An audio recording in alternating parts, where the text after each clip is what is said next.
Montana Territory, summer of 1884. The wind carried the scent of ash and burnt pine through the hills above Red Elk Creek, where not a single bird had sung in 3 days.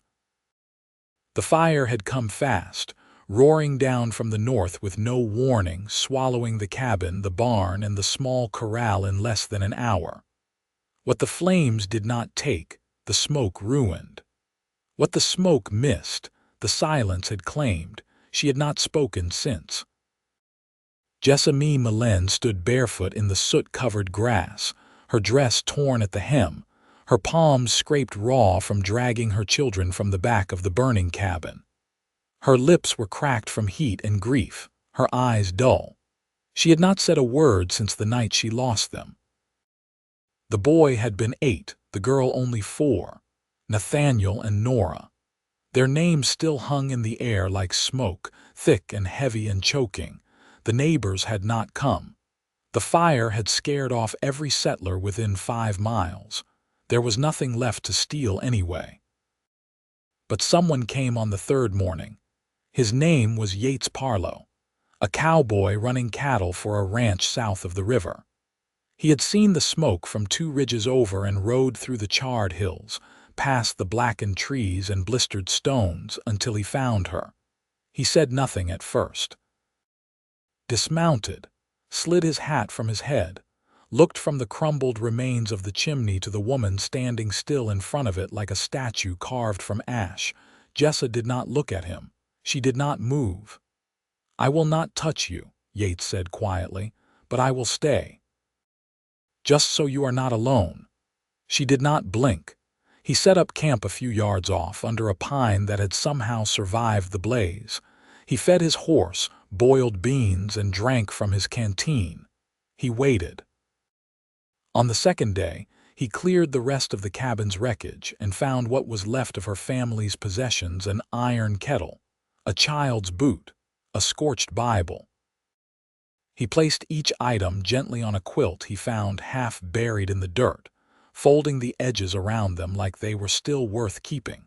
On the 3rd evening, he spotted her kneeling beside the spot where the cabin's front porch had once been. Her fingers moved slowly over something in the ground. He approached, careful not to scare her. She had dug 2 shallow graves with her bare hands.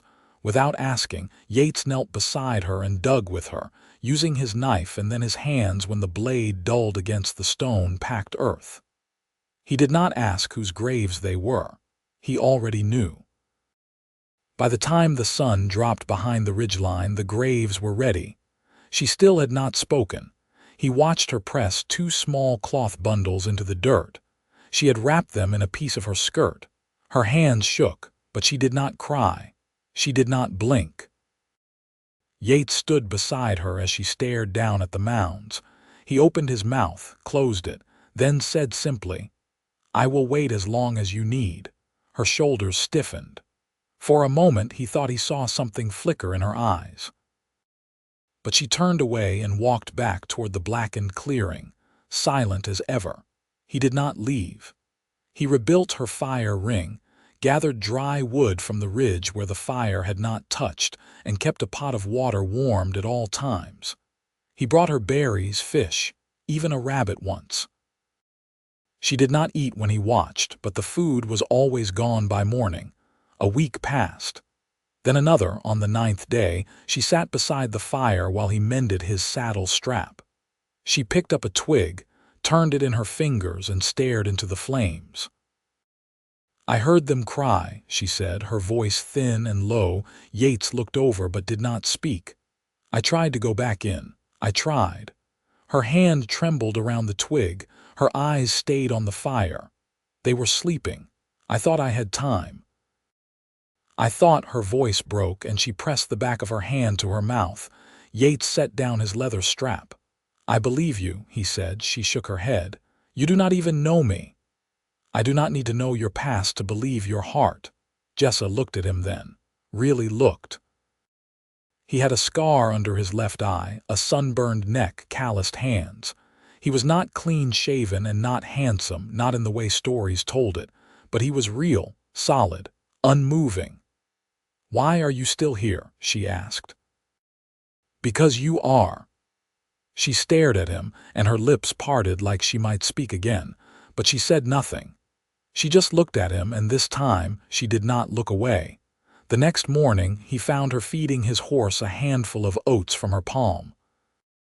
She met his eyes, and though she did not smile, she said, "Thank you."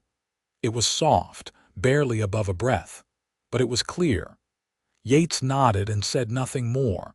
Later that day he began to build her a new shelter. Nothing fancy, just a roof and walls enough to keep the rain off. She watched him from a distance, then closer, then finally from beside him, holding up planks while he hammered. That night she sat by the fire with him. "My husband died 3 years ago," she said. "Fever." Yates said, "I was not sure if you had a man." "I did. He was good to me." She looked into the fire. "But not like this, not like you." He looked at her then, long and steady. "I am not trying to take his place," he said. "I know." Silence stretched between them, but it was not the kind that hurt.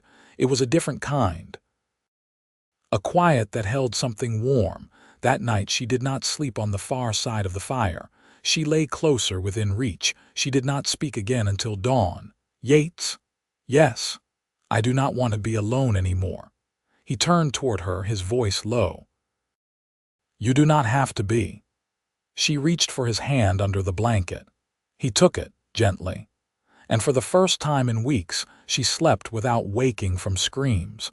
The wind shifted 2 days later, carrying the scent of wild sage from the foothills. It cooled the burned clearing and stirred the grasses that had begun to press green shoots through the ash. The land, stubborn as the people who tried to live on it, didn't wait for permission to heal. Yates poured water into a tin cup and handed it to Jessa without a word. She took it, fingers brushing his, and drank slowly, gaze fixed on the line of hills to the west. "I used to take them up there," she said after a while. "The boy liked to climb." Said from high up he could see all the way to Fort Shaw. She passed the cup back and wiped her mouth with the back of her wrist. "I never told him he was looking the wrong way." Yates leaned on his knee. "Didn't matter, I suppose, just needed the feeling of it." She nodded once. He'd holler like he was king of the world, made her laugh every time. The wind caught her hair and blew it into her face. She didn't move to fix it. Yates reached out slow and tucked it behind her ear. She closed her eyes just for a breath, then opened them again. "I can't live here anymore." He didn't argue. Instead, he looked toward the unfinished shelter, then back to her. "I'd ride with you," he said. "Wherever you decide to go, I'm not sure yet. You'll know when you know." She studied him, something unreadable passing behind her eyes. "Why don't you ask me what I plan to offer you in return? I reckon you've already given more than most." Her mouth twitched, not quite a smile. "I haven't given you anything. You've stayed," he said. "That's enough for me." That night, she brought out a canvas satchel he hadn't seen before, pulled from beneath the edge of the collapsed chimney where the stones had cooled. Inside were a few folded clothes, a tin of lye soap, and a small framed daguerreotype. She cradled it in her lap as they sat by the fire. The image was faded, but the outlines were clear enough: a fair-haired man in a stiff coat, with a boy and a girl perched on either side. Yates didn't ask to see. She held it long enough that the fire burned low. When she finally wrapped it again, she looked across at him. "Did you ever have a family?" He shook his head. "No ma to speak of. My pa drove freight up from Cheyenne, died under a wagon wheel when I was 16. After that, I drifted." "Why'd you stop drifting here?" He stirred the coals with a stick. "Didn't feel right to keep going." She nodded, as if that answer made sense to her.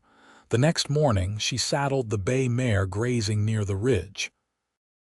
The animal had wandered back days ago, ribs showing, missing a shoe but still breathing. Yates watched her lash the satchel to the saddle horn. "You heading off alone?" "No," she said. "Just scouting."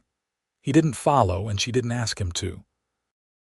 She returned in the late afternoon with dust on her boots and a hawk feather tucked into her braid. "There's a cabin past the creek bend.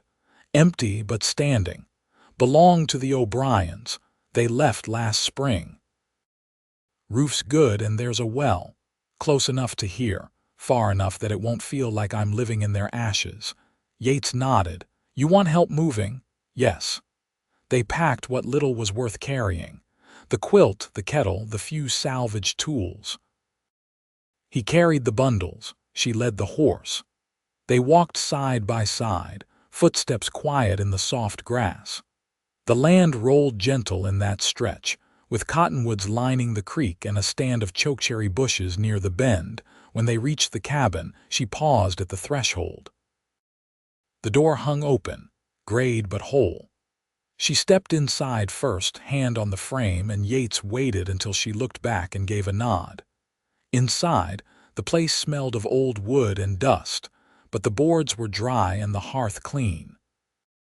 She touched the windowsill, then crossed to the far wall and ran her fingers over a mark carved into the beam. A child's height, notched with the year 1882.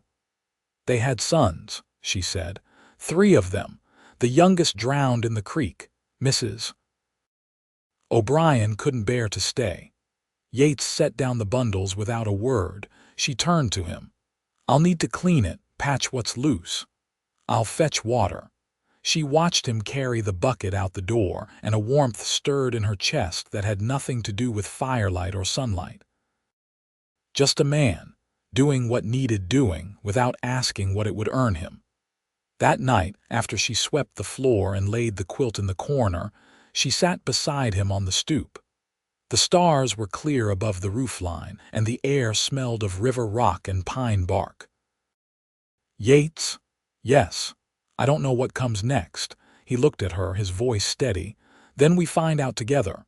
She didn't reply, but she leaned into him and let her head rest on his shoulder, her face turned toward the dark horizon.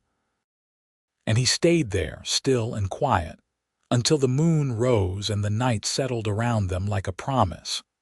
The creek swelled with meltwater by early June, running fast and clear beneath the cottonwoods. Jessa stood knee-deep in its current, skirts pinned up, scrubbing a blanket against a flat stone while the sun warmed her shoulders. Her hands moved with purpose. Her silence had grown less heavy since the move, her eyes less far off. Yates was tending the fence behind the cabin, restringing wire between posts that leaned from winter rot. He worked without hurry, glancing now and then toward the water where she stood. When she stepped out, he met her with a dry cloth and a pair of moccasins he'd traded for in town 2 days earlier. "They were stitched by hand," he said. "I watched the woman do it." Jessa took them without speaking. She slid them on one foot at a time, then pressed the heels into the dirt and flexed her toes. "They fit," she said, brushing a drop of water from her calf. "There's a family west of here," Yates said. "Half-day's ride. They've got chickens enough to trade. I was thinking of going out that way if you'd care to come." She didn't answer right away. Then she said, "I haven't seen a child since. There's 2 little ones on that homestead, both boys, loud as jaybirds." She picked up the damp blanket and walked toward the line he'd strung for drying. "Then yes," she said. "I'll come." They left at first light the next morning, riding double on his gelding, the saddle blanket warmed by the sun. The road cut through open grassland and patches of juniper. The sky stretched wide and pale above it all.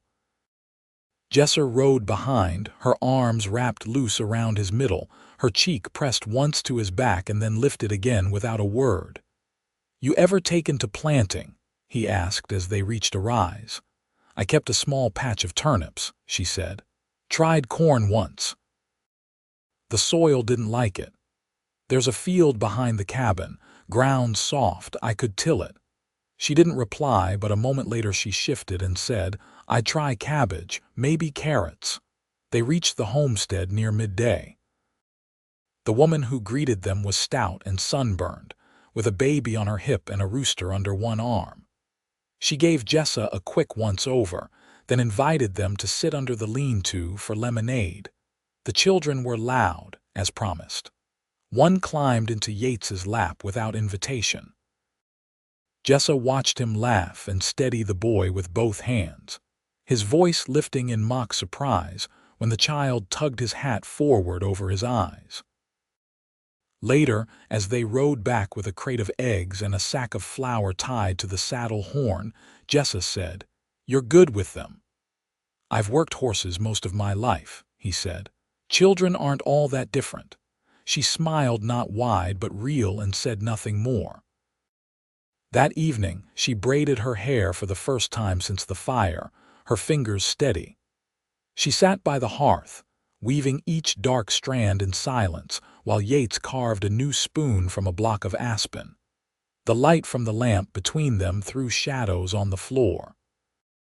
"I've been thinking," she said, not looking up, "about the quilt." He paused in his carving. "I want to stitch a new one," she said. "From here on, nothing from before." He nodded once. "What will you use?" "I'll trade for cloth, or cut from what we don't wear." Bit by bit. Yates set down the spoon. "I've a shirt with a torn sleeve, checkered blue." Her eyes met his. "That'll do." Later, when the fire had burned down and the wind pushed soft against the window pane, she turned to him from her place beneath the quilt. "Do you ever think of leaving again?" she asked. He didn't hesitate. "No." She looked at him for a long time, her gaze steady, and then she reached for his hand. "I want you here," she said. "With me." Yates shifted closer, cupping her hand in both of his. "Then here is where I'll be." She leaned into him, her forehead against his chest, her breath warm through his shirt. No more words passed between them that night. They didn't need them. The quiet between them had changed shape, no longer something broken, but something whole and resting. By midsummer, the cabin smelled faintly of flower and lavender, and the earth behind it bore neat rows of cabbage and early squash. Jessa had spent the morning trimming back a line of creeping thistle near the well, her sleeves rolled to the elbow, a streak of dirt across her cheekbone. Yates came up from the stream with a bucket full of trout, the sun catching the fine sweat at his temples. "I met a trapper down by the bluff," he said, setting the bucket near her feet. "Said he'd seen a wagon stalled near the pass." Axle snapped. Woman and her father headed east. Jessa stood and dusted her skirt. "They'll need help." "I told him we'd ride out after supper." She nodded once and turned toward the cabin, already thinking of what they could spare. That evening she packed cornbread wrapped in cloth, a jar of dried apples, and a small tin of lard. Yates checked the saddlebags, tied down a coil of rope, and laid his rifle across the saddle horn. As they rode, the sky blushed gold, then deepened to rose. The land unfolded in long, quiet stretches, familiar now in its hush. Jessa watched the horizon, her hands steady at his waist, the warmth between them no longer tentative. They reached the pass just after dusk, where the wagon stood tilted on its side, one wheel sunk in sand. A broad-shouldered man leaned over the broken axle, his daughter kneeling beside a twisted heap of bedding. Yates dismounted and crouched beside the wheel. "We've got tools and supper." The older man looked up, squinting. "You from the creek bend?" "Just past it," Yates said. "Cabin with a fence out back." Jessa knelt beside the girl, whose brow was damp with sweat. "You all right?" The girl nodded, voice thin. "Papa tried to fix it, but the bolts cracked." Jessa opened the bundle of food and handed her the cornbread. "Eat first. Then we'll see what can be done." They worked by lantern light. Yates shaved a dowel to replace the bolt, while Jessa rinsed the girl's hands with water from her canteen. The girl's name was Clara, 18, bound for Miles City to meet an uncle. Her father had worked a mine in Butte, lungs gone bad from dust, and they'd sold what little they had to make the journey. By the time the axle held steady again, stars had blanketed the sky. The girl slept curled beneath a quilt, and her father sat propped against the wagon wheel, too tired to speak. Jessa and Yates stayed until dawn, watching the fire burn low. "You ever think of leaving Montana?" she asked, her voice quiet. "I used to," he said. "When I didn't belong to anything." She looked at him, not startled, only listening. "Now I do." She didn't answer right away. Then she said, "I thought belonging ended when they died." He turned toward her. "You never stopped belonging. You just didn't know who to give it to." She looked down at her hands, then back at the sleeping girl. "I want a place that lasts. You're building one." She was silent for a long while. Then she said, "If she'd been alone, I'd have taken her in, I know." They rode back just after sunrise, the plains glowing gold. When they reached the cabin, Jessa stepped down first and turned to face him. "I want to finish the quilt before autumn. I want to stitch it from this life, not the one before." Yates nodded, dusting the saddle with one hand. "We've still got that checkered shirt." She met his gaze. "And your coat. The lining's worn, but the color's right." He took her hand then, not as comfort, but as certainty. She let him, her fingers wrapping around his without hesitation. Inside, she pulled the fabric from a wooden box beneath the bed. He watched as she cut the first square, steady and sure. The shears made a clean sound as they moved. "You ever miss drifting?" she asked. "No," he said. "It's the first time I've wanted to stay." She looked up at him from her place on the floor. "Then stay." He crossed the room and knelt beside her. "I already have." They didn't rush to kiss or undress. They just sat shoulder to shoulder, her head tilting slightly until it rested against his. The quiet didn't stretch long. It folded around them, warm and whole, like something hard-earned and true. Rain came in early August, steady and silver, soaking the earth until the creek ran high and the roof hummed through the night. Jessa moved slower on days like that, her knees aching from the damp, though she never said it aloud. Yates noticed anyway. He took to chopping wood under the eaves and keeping the fire lit long into the afternoon, the warmth clean and low. They had settled into something quiet and sure. Not a routine exactly, but a rhythm. She stitched her quilt in the evenings, choosing each square with care. He carved handles for the kitchen tools, shaped a bench for the porch. They spoke less now, but when they did, it was never small. One morning, after the rain cleared and the air turned crisp, Yates returned from checking the fence with a letter in his coat. He handed it to her without a word, the wax seal still intact. "It's from Fort Shaw," he said. Jessa turned it over in her hands. The handwriting was tight, unfamiliar. She opened it slowly, eyes scanning the page, then again more carefully. When she looked up, her mouth was set in a line he hadn't seen before. "It's from my aunt," she said. "My mother's sister. She thought I was still in Helena." He waited, watching her eyes darken the way they always did when something pressed down too hard. "She wants me to come, says she has a room ready, that I should leave this place behind." Yates didn't answer right away. He moved to the hearth, crouched to add a split log, the flames catching fast. "You want to go?" Jessa folded the letter and held it tight in her lap. "I don't know what I'd find there. She never wrote before now, not when Nathaniel was born. Not when Nora passed." Yates stood slowly, his gaze steady. "You don't owe her anything." "No," she said, "but I wonder if I owe myself the chance to see." She didn't say more, and he didn't press. That night she packed a small satchel and left it by the door. "I won't stay long," she said. "I just need to see if there's anything worth finding." He nodded, though it felt like something sharp behind his ribs. "I'll be back before the harvest." He met her at the horse the next morning, helped her mount in silence. As she took the reins, he touched her boot lightly. "If you don't come back," he said, "I'll understand." She looked down at him. "You don't know what I'll find there, but I do know what I already have here." Then she rode. The days stretched long without her. each one marked by a different sound: the creek swelling, a hawk overhead, the wind pushing through the dry grass out back. Yates kept busy. He finished the bench, fixed the door latch, cleared a patch for spring onions. At night, he sat by the hearth and ran his fingers over the carved spoon she hadn't finished sanding. On the 12th day, just after sunrise, he heard hoofbeats. He stepped onto the porch, heart strange in his chest. She rode in with dust on her sleeves and her braid loosened by the wind.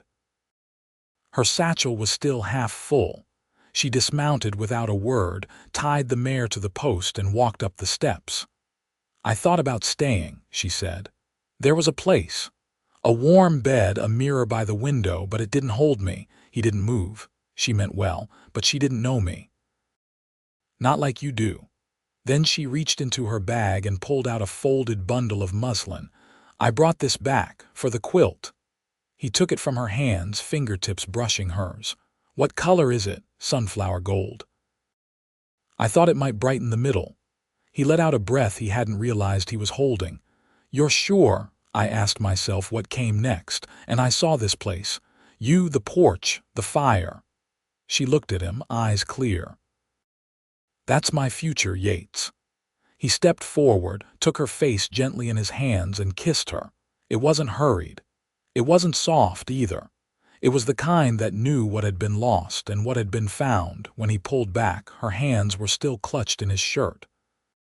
"You're home," he said. She nodded. "I am." That fall they harvested what they could: cabbage, carrots, one stubborn squash that had clung on through drought and hail. She finished the quilt by November, the sunflower piece stitched right at the center. They hung it behind the bed, where the light touched it each morning. They were married in December in front of the hearth, with 2 neighbors as witnesses and snow softening the roof above. She wore a dress she'd dyed with elderberry. He shaved for the first time in months. After the vows, they shared stew with the neighbors, then cut a square of cake she had baked with dried plums and molasses. When the others left, Yates poured 2 tin cups of coffee and sat beside her on the porch, their knees touching. "You'll stay," she said, resting her head on his shoulder. "Always." The stars blinked above the quiet stretch of land, and her hand found his, warm and sure. By spring, the garden doubled in size. She planted beans. He built a coop. Their hands found each other's easily now, without thought. They didn't speak of grief anymore, only of what grew. Their life, once scorched to nothing, bloomed back slowly, stitched from ash and river light, shaped by hands that had known loss and chose love anyway. And they never left.